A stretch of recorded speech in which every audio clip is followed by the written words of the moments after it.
Básicamente hablaremos brevemente sobre la genealogía de los procesos internos de Windows. También abordaremos una metodología diferente sobre la individualización de amenazas desde una óptica del análisis forense digital, pero orientado a la respuesta a incidentes. Vamos a utilizar los mismos recursos que en el curso de cacería de amenazas, puesto que todos ustedes poseen el fichero que contiene el volcado. Digamos que para poder realizar un análisis eficaz y eficiente, es necesario detectar toda desviación de la normalidad que se pueda presentar en el sistema. Para poder reconocer cualquier comportamiento anómalo que se encuentre por fuera de la normalidad, pues evidentemente deberemos conocer el comportamiento normal y corriente del usuario y del sistema. Esto lo podremos hacer a través de una línea base, con la cual podremos realizar comparaciones entre la línea base y los sistemas sospechosos. Esta línea base podrá crearse a partir del estándar de software que utiliza la organización dentro de sus listas de control de acceso y ejecución para aplicaciones, esto frente a la actividad del usuario. Por otra parte, para reconocer de manera clara y precisa la actividad normal del sistema, debemos comprender el funcionamiento interno del sistema. Esto es muy importante para nosotros, ya que los actores de amenaza pueden tratar de ocultarse a la vista, es decir, mimetizarse, utilizando nombres de procesos que son similares a los procesos normales del sistema. También podrían ejecutar malware utilizando un nombre de proceso estándar, pero ejecutándose desde una ubicación no estándar. Por ejemplo, ejecutar un malware como si se llamara o llamándolo svchost.exe desde el directorio Windows, en lugar de Windows System 32. Es por esto que generalmente cuando iniciamos un análisis de memoria se suele comenzar por listar los procesos que se encontraban activos al momento de realizar el volcado. Es en este punto donde deberíamos saber reconocer el comportamiento normal del sistema en cuanto a sus procesos internos y la genealogía de los mismos. Lo primero que debo decir es lo importante que resulta para un buen análisis el comprender la relación padre e hijo entre procesos. Durante el funcionamiento normal, los procesos crearán o generarán otros procesos. El proceso original se llama padre y el proceso que crea es su hijo. Durante el arranque, los archivos principales del sistema operativo se cargan de una manera determinada, creando una relación padre e hijo fija entre ellos, por lo que cualquier desviación de esto puede ser un indicador de que un software malicioso intenta hacerse pasar por un proceso legítimo.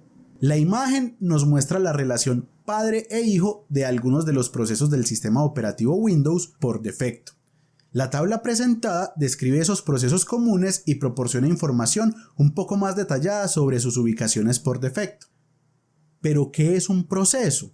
Pues vamos a ver, aunque los programas y los procesos parecen similares en la superficie, son fundamentalmente diferentes. Un programa es una secuencia estática de instrucciones, mientras que un proceso es un contenedor de un conjunto de recursos utilizados al ejecutar la instancia del programa. En el nivel más alto de abstracción, un proceso de Windows comprende lo siguiente: un espacio de direcciones virtual privado, que es un conjunto de direcciones de memoria virtual que el proceso puede utilizar. Por otra parte, un programa ejecutable, el cual define el código y los datos iniciales y se asigna al espacio de direcciones virtual del proceso. Una lista de handles abiertos, por medio de la cual se asignan a varios recursos del sistema como semáforos, objetos de sincronización y archivos que son accesibles a todos los hilos del proceso. Un contexto de seguridad. Se trata de un token de acceso que identifica al usuario, los grupos de seguridad, los privilegios, los atributos, las reclamaciones, las capacidades, el estado de virtualización del control de cuentas de usuario, User Access Control, la sesión y el estado de la cuenta de usuario limitada, asociados al proceso, así como el identificador de App Container y su información de sandboxing relacionada. Por otra parte, un ID de proceso, que se trata de un identificador único que internamente forma parte de un identificador llamado ID del cliente. Al menos un hilo de ejecución, aunque crear un proceso vacío es posible. El término "los procesos se ejecutan", que se utiliza con bastante frecuencia, de hecho es inexacto. Los procesos no se ejecutan, los procesos se gestionan. Son los hilos los que ejecutan código y técnicamente se ejecutan. Un proceso se identifica de forma única por su ID de proceso, que permanece único mientras exista el objeto de proceso del núcleo. Una vez que es destruido, el mismo ID puede ser reutilizado para nuevos procesos. Es importante tener en cuenta que el propio archivo ejecutable no es un identificador único de un proceso. Por ejemplo, puede haber 5 instancias de Notepad ejecutándose al mismo tiempo. Cada una de estas instancias del bloc de notas tiene su propio espacio de direcciones, hilos, tabla de control, ID de proceso, etc. Todos esos 5 procesos están usando el mismo archivo de imagen, notepad.exe, como su código y datos iniciales. El sistema operativo Windows contiene una gran cantidad de procesos del sistema, que están presentes cada vez que iniciamos nuestras máquinas. Estos procesos son responsables de muchas cosas, desde la inicialización y la creación de la interfaz de usuario hasta la carga de los controladores y DLLs necesarias. Es imprescindible para los cazadores de amenazas saber cuál es el comportamiento normal de estos procesos, como la relación padre e hijo entre ellos y la cantidad de instancias que deben estar presentes en una máquina o instancia de usuario. Dicho esto, comencemos por el primer proceso, que es el proceso System, que es un proceso especial para ejecutar los hilos del kernel y los controladores. Por otra parte, tenemos el proceso inactivo del sistema, el cual no es un proceso real. Este es el responsable de contabilizar el tiempo de inactividad en el sistema. Otro proceso importante sería el proceso de compresión de memoria, que es un proceso que se encarga de comprimir la memoria de los procesos en la RAM en lugar de paginarla en el disco, para mejorar el rendimiento y el tiempo de respuesta. Además, tenemos el proceso de registro, el cual es similar al proceso de compresión de memoria. Nuevamente, no es realmente un proceso según el estándar de Windows. El proceso de registro se introdujo para mejorar el rendimiento y reducir el uso de memoria. Almacena datos de colmenas de registro como HKLM y HKCU. Asimismo, tenemos el subsistema del administrador de sesiones, que sería el proceso smss.exe. El proceso del administrador de sesiones es el primer proceso en modo usuario. Es responsable de crear la lista de variables de entorno, los descriptores de seguridad que utilizarán los diversos recursos del sistema, como por ejemplo inicializar el resto del registro. Por otra parte, tenemos al proceso del subsistema de tiempo de ejecución cliente-servidor, csrss.exe. Este proceso es responsable de iniciar y finalizar muchos de otros procesos del sistema. Además, gestiona la línea de comandos, que ahora es solo uno de muchos programas del sistema. Debido a estas importantes tareas, csrss.exe es clasificado como un proceso crítico. Este proceso lo que hará básicamente será cargar varias DLL, las cuales proporcionarán las siguientes funciones, entre otras: iniciar y detener procesos, iniciar y detener hilos, proporcionar la ventana de la consola de línea de comandos, apagar el sistema. Estas funciones pueden ser invocadas y utilizadas por otros programas y procesos con la ayuda de csrss.exe, lo que ilustra aún más cuán esencial es el proceso. Si este proceso no se ejecuta correctamente o no termina, las funciones importantes del sistema operativo dejarán de estar disponibles repentinamente. Incluso los procesos que ya están activos dejarán de funcionar una vez que el sistema ya no pueda iniciar subprocesos. Asimismo, tenemos al proceso de inicialización de Windows, wininit.exe, el cual es responsable de inicializar y configurar muchas cosas, como por ejemplo, establecer las variables de entorno predeterminadas, crear el proceso LSAS y establecer la clave de cifrado LSA, crear el gestor de control de servicios lanzando el proceso services.exe, crear el directorio temporal en la raíz del sistema, entre muchas otras. A su vez tendremos el proceso del administrador de control de servicios, services.exe, también conocido como SCM o gestor de control de servicios, el cual es el responsable de gestionar el estado de los servicios definidos en el sistema. Por otra parte, tendremos el proceso de inicio de sesión de Windows, winlogon.exe, que maneja todo lo relacionado con los inicios y cierres de sesión del usuario y la inicialización del usuario. Cuando el inicio de sesión es exitoso y validado por el proceso LSAS, inicia los procesos enumerados en el valor de registro y userinit. Por otro lado, tendremos el proceso logonui.exe, lanzado por winlogon, para mostrar la interfaz de inicio de sesión e inicializar los proveedores de credenciales.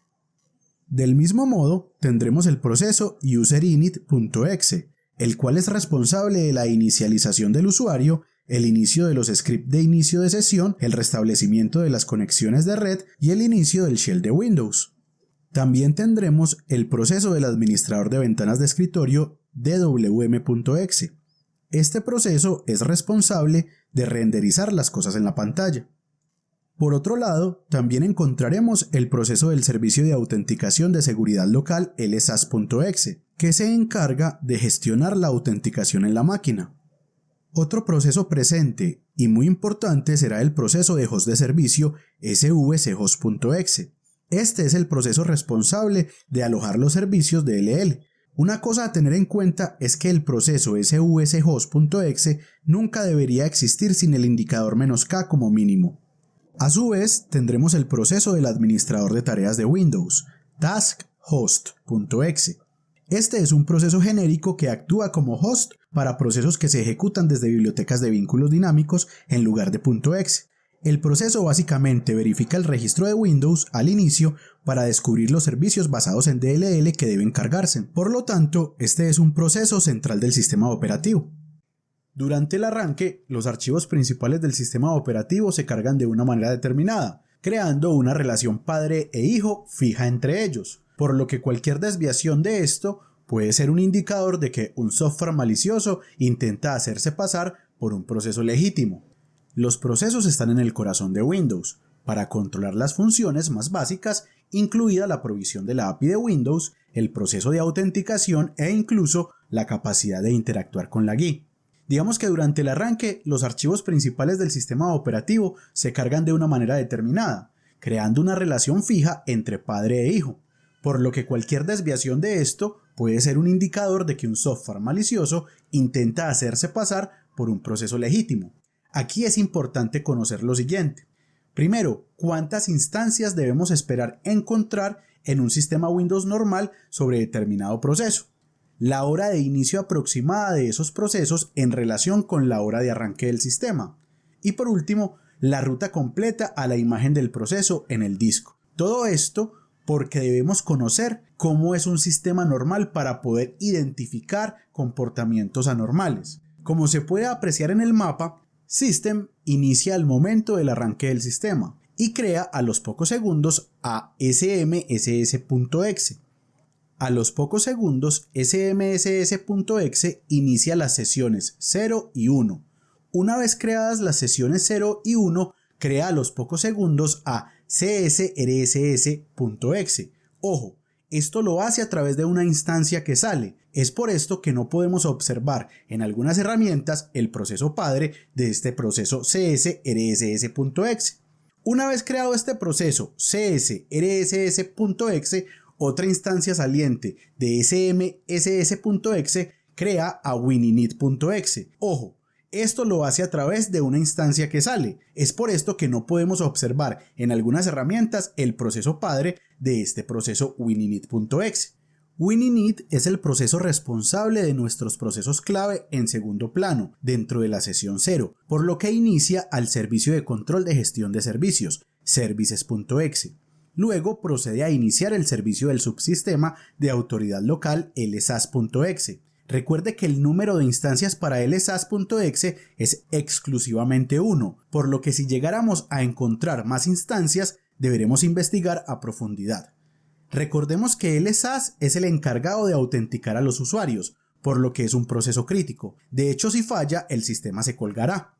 Hecho esto, nuestro servicio de control de gestión de servicios, services.exe, comienza a operar, levantando a nuestro famoso proceso svchost.exe, tan apetecido por los desarrolladores de malware.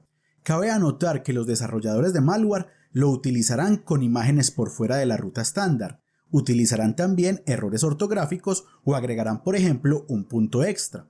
Por lo cual, si encontramos un proceso svchost.exe que se encuentre por fuera de la ruta estándar, que sería System Root Windows System 32, se deberá investigar inmediatamente. Por otra parte, el proceso svchost siempre deberá ser inicializado a través del proceso services.exe. La cuenta de usuario para el proceso svchost varía según el tipo de instancia, pero generalmente será una cuenta de servicio de red o Authority System. Si encontramos otra cuenta de usuario deberíamos investigar, recordando que la hora de inicio debe ser unos segundos después del tiempo de inicio del sistema, pero teniendo en cuenta que habrán servicios que se iniciarán después del tiempo de inicio del sistema. Hay un parámetro que suele utilizar, que es la bandera "-k", por lo que no tener esta bandera dentro del comando de ejecución del servicio será motivo de investigación, ya que probablemente se encuentra comprometido. SVC host creará a runtimebroker.exe y posteriormente a taxhost, y recordando que en sistemas operativos Windows 10 terminará en W. Luego se inicia winlogon.exe. WinLogon se encarga de las entradas y salidas interactivas de los usuarios. Lanza logon.ui.exe, que utiliza un proveedor de credenciales para recoger las credenciales del usuario y luego pasa las credenciales a LSAS para su validación. Una vez que el usuario está autenticado, WinLogon carga a ntuser.dat del usuario en HKCU e inicia el shell del usuario, normalmente explorer.exe, y restablece las conexiones de red a través de userinit.exe. Con explorer.exe sucederá lo mismo que con csrss.exe y wininit.exe, ya que se crea a través de una instancia de userinit.exe que sale. WinLogon también creará a dwm.exe, el cual se encargará de la renderización de lo que vemos en la pantalla. Como podemos apreciar, en Volatility 3, en el costado izquierdo aparecerán en primer lugar el identificador del proceso y a continuación el identificador del proceso padre. A continuación tendremos al proceso registry identificado con el Process ID 92 y, lo más importante, con el proceso padre 4. También podemos observar cómo los procesos system y registry no pertenecen a ninguna sesión. Esto sucede porque el proceso encargado de crear las sesiones aún no se ha iniciado. Luego veremos a smss.exe con el Process ID 328 y con el proceso padre 4, evidenciando lo que vimos anteriormente. smss.exe es un proceso huérfano, ya que la instancia que lo ha creado ha salido justo después de crear las sesiones 0 y 1 y llamar a csrss.exe, wininit.exe y winlogon.exe. Como las instancias de smss.exe que han creado a estos tres procesos han salido, el resultado es que estos tres procesos sean huérfanos. Otro punto importante en este momento es validar el tiempo de inicio de estos procesos. No debería transcurrir más que un par de segundos en este flujo de ejecución. También podemos observar cómo csrss.exe tiene dos instancias, de las cuales una hace parte de la sesión 0 y la otra de la sesión 1. Por otra parte, podremos ver cómo se crea una primera instancia de csrss.exe y luego se crea la instancia de wininit.exe y a continuación se crea la segunda instancia de csrss.exe, la correspondiente a la sesión 1. Hecho esto, se crean las correspondientes instancias de winlogon.exe y services.exe. A continuación, se creará la primera instancia de lsas.exe, la cual también es creada por wininit.exe, identificado con el Process ID 504. Es en este momento cuando aparece nuestro afamado svchost.exe por primera vez. Observemos que el identificador padre es el 640 para este caso, el cual corresponde al proceso services.exe. Si quisiéramos buscar una instancia de svchost.exe cuya inicialización no corresponda al proceso padre services.exe, que en este caso está identificado por el Process ID 640, podríamos hacer uso de la herramienta grep y lo haríamos de la siguiente manera. Esto lo que hará será buscar la cadena sin distinción entre mayúsculas y minúsculas contra la salida de Volatility. Muy bien. Como podemos apreciar, nos ha arrojado todas las instancias que contienen la cadena svchost.exe. Al lado izquierdo tendremos el Process ID para cada instancia y su respectivo identificador de proceso padre, que en este caso será el 640 correspondiente para services.exe. Retomando la lista de procesos inicial, podemos observar cómo logon.ui.exe y dwm.exe son inicializados por el proceso padre 568, el cual corresponde a winlogon.exe.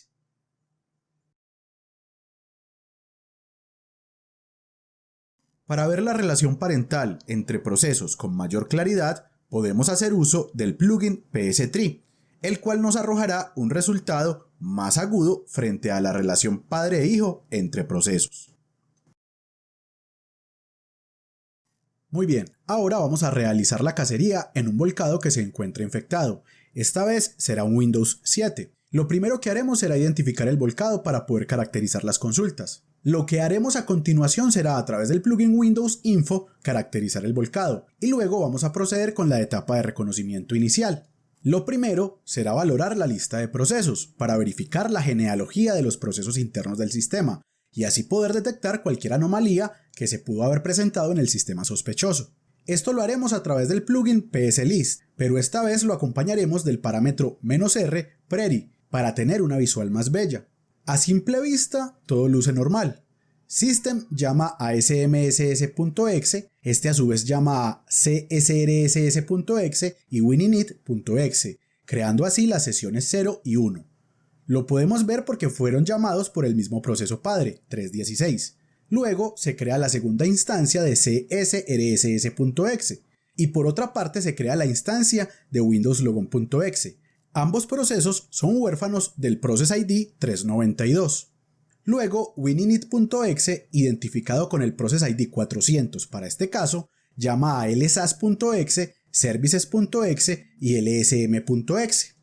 Una vez que sucede esto, services.exe llama a svshost.exe y a taskhost.exe.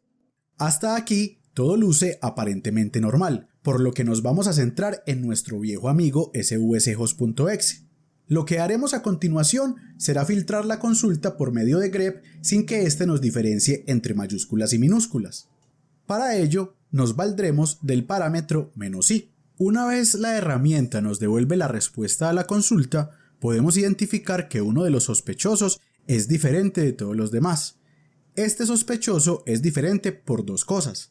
La primera, porque se inicializa en una sesión diferente, en este caso en la sesión 1 que corresponde a la sesión de usuario, y la segunda, porque el binario que ejecuta es de 32 bits, ya que se vale del subsistema WOW64 que sirve para ejecutar aplicaciones de arquitectura de 32 bits en los sistemas de 64 bits. ¿Qué nos dice esto? Pues muy simple, que se trata de una técnica de ocultamiento, ya que el adversario mimetizó dentro del comportamiento normal del sistema al binario svshost malicioso. Otro dato importante a tener en cuenta es la hora de inicio del servicio. Nótese bien, el servicio sospechoso inició casi 11 segundos después de los demás servicios. Ahora bien, los comandos introducidos en cmd.exe son procesados por conhost.exe. Cada instancia del símbolo de sistema en ejecución generará su propio proceso conhost.exe. Además, otras aplicaciones que hacen uso de la línea de comandos generarán su propio proceso de conhost.exe, incluso si no se ve una ventana activa. Por lo tanto, si un atacante se las arregló para matar a cmd.exe antes de que obtuviéramos un volcado de memoria, digamos que todavía hay una buena posibilidad de recuperar el historial de la sesión de línea de comandos de la memoria de conhost.exe. Por lo que este sería un buen momento para utilizar los plugins de consola de comandos. Si encontramos algo raro, deberíamos volcar la memoria del proceso asociado a conhost.exe. Ahora vamos a utilizar el plugin cmdline para que nos revele el historial de la línea de comandos de los procesos svshost. Esto lo haremos valiéndonos de la ayuda de grep. Como se puede apreciar, hemos encontrado el binario asociado al PID 2852 para el proceso svchost.exe en la ruta inferno downloads svchost.exe.